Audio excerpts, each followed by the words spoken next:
જય માતાજી, રામ રામ બધાને. નવા વિડીયોમાં સ્વાગત છે. કોઈક ભાઈની કોમેન્ટ હતી કે ભાઈ તમે ગાડીનું ફૂલ રિવ્યૂ આપજો એમ. તો મન છે હાલો તમને ગાડીની રિવ્યૂ બતાવું. પ્રોબ્લેમ શું છે ને એ ખાસ કહેવાના છે મારે તમને, કેમ કે આ પ્રોબ્લેમ છે ને ટોટલી ગાડીમાં છે. શાઇન છે, એસપી શાઇન, ગમે એ ગાડી જો ને એમાં આ પ્રોબ્લેમ આવશે. એટલે લેતા પહેલાં કદાચ તમારા આ વિડીયો કાયમનો થઈ જાય. તો હાલો તમને ફૂલ રિવ્યૂ બતાવી દઉં આ ગાડીની. તો સૌ પ્રથમ આપણે એને પેટ્રોલની વાત કરીએ તો પેટ્રોલ પંપે હું પુરાવા ગયો હતો ને તો એની ક્લિપ છે, તમે જોઈ જો આની અંદર કેટલું પેટ્રોલ સામે. હાલો ભાઈ, આ છે ને ગાડીનું ફૂલ રિવ્યૂ આપવાનું છે. કોઈક ભાઈની કોમેન્ટ હતી કે રિવ્યૂ આપજો તો આપી દઉં. તો પહેલાં છે ને પેટ્રોલથી શરૂ કરી. હાલો નાખો, ફૂલ કરો. ભાઈ આમાં એટલું સમય નહીં એ તમને પહેલાં કહું. ફૂલ રિવ્યૂ એટલે ફૂલ, એમાં કાંઈ ઘટે નહીં. તો ચાલો પહેલાં પેટ્રોલથી સ્ટાર્ટ કર્યું છે. આ કેટલી આમાં છે ને ટાંકી હાવ ખાલી છે ઓલરેડી, બરાબર. પૂરું આવવા દેજો ભાઈ, એટલે પૂરું એમ કહે છે. તો જોઈએ આપણે પહેલાં આમાં કેટલું કમાય છે. અને અત્યારે જો અહીંયા પેટ્રોલ પંપનું 1 વર્ષ થયું છે ને તો ચા આપે છે આ લોકો. તો જો સામે તમે જોઈ શકો છો કેટલું પેટ્રોલ આની અંદર આમાં છે. તો કે થોડુંક હશે કદાચ આની અંદર 50-100 રૂપિયાનું કદાચ પેટ્રોલ હશે મારા અંદાજ. તો ખબર પડી જાય આગળ કેટલું હમાય એમ, બરાબર. જો આંકડો થાય જ છે.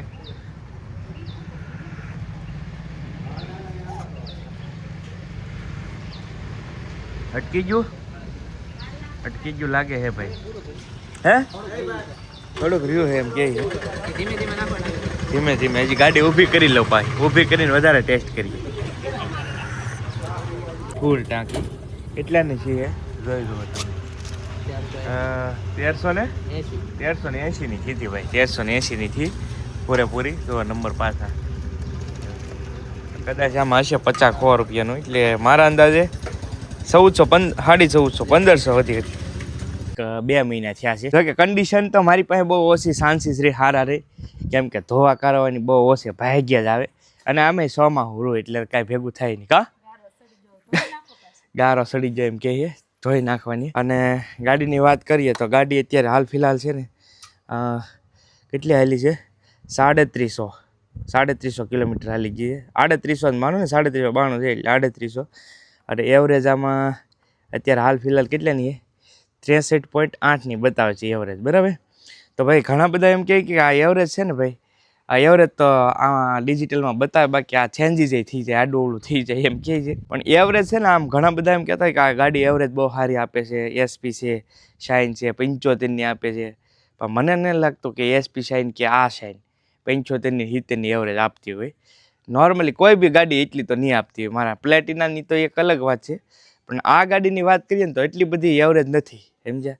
જે લોકો કહે છે કે એટલી બધી એવરેજ નથી. મને પહેલાં એવું હતું કે ભાઈ ઘણા એમ કહેતા 70ની 75 સુધીની એસપી શાઇન ને આ શાઇન આપે. હવે પાછા ઘણા એમ કહે કે એસપી શાઇન આપે છે. એસપી શાઇન ને શાઇન બે એન્જિન એક જ છે, ખાલી એક પેલી અણિયું આવે ને એસપીમાં એ અલગ છે. કદાચ હાલો આપતી હોય તો એ ભલે, પણ 75 સુધીનું મને નથી લાગતી કે એસપી શાઇન એવરેજ આપતી હોય. 70ની મને તો નહીં લાગતું કે હવે 70, કેમ કે મારી જે આ આંકડી ગાડીની છે ને ભાઈ, એકદમ હાઈવે ઉપર છે. હાઈવે બહુ ઓછા રફ ગાડી યુઝ થાય, મતલબ કે 4 લાઇન છે, સારા રસ્તે જ બાઇક હાલે છે, એટલે કોઈ રફ રસ્તે ગાડી નથી હાલતી. એટલે હું કહું કે 70ની એવરેજ બહુ મુશ્કેલ છે આ ગાડીમાં. 70ની એવરેજ ન આવે એમ, બરાબર. તો આ બે.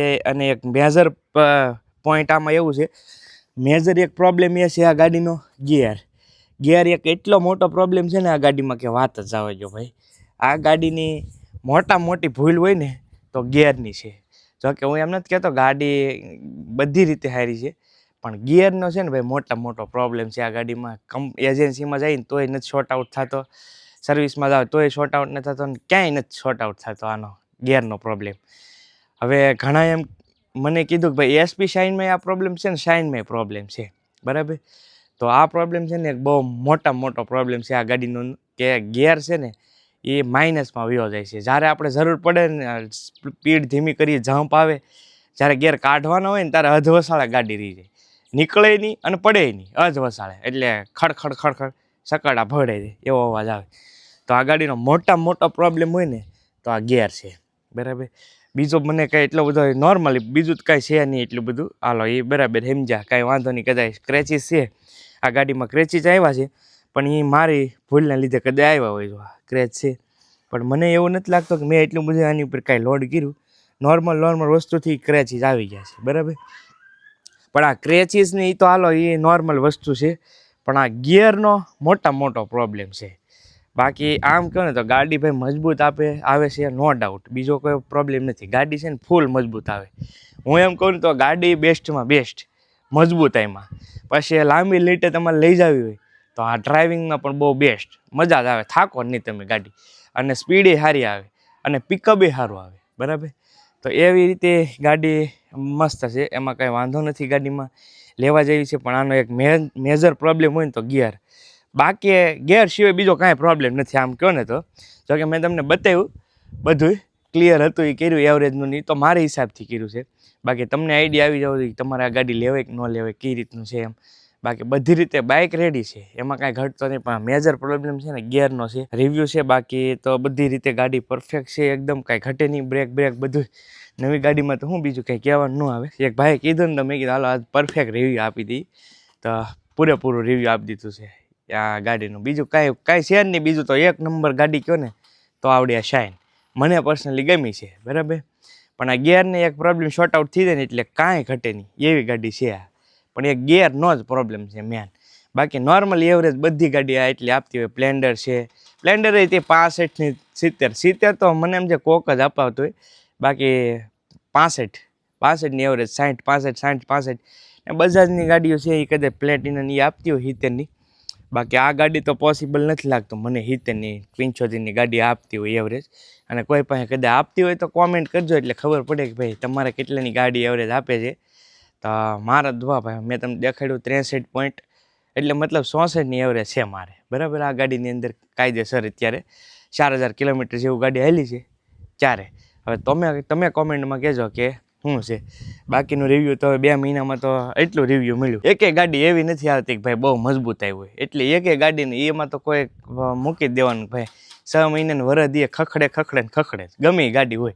અત્યારની ગાડીની વાત કરું, પહેલાં જે આવતા ને એ તો ભાઈ મસ્ત મોડલ આવતા, બહુ મજબૂત આવતા. હવે એવી ગાડી આવતી નથી કે એટલે હે ને ઘણા એમ કે ભાઈ ગાડી ખખડી જાય, તો ભાઈ વર્ષેમાં તો ગમે ગાડી ખખડી જાય. ભાઈ હાંકવા ઉપર ડિપેન્ડ. તમારે કાઢવાની ન હોય, હાંકવાની ન હોય તો ક્યાંથી ખખડે ભાઈ. હવે તમે ઘરે ને ઘરે પીડી દેવાઈ ગયો તો ક્યાંથી ખખડવાની છે.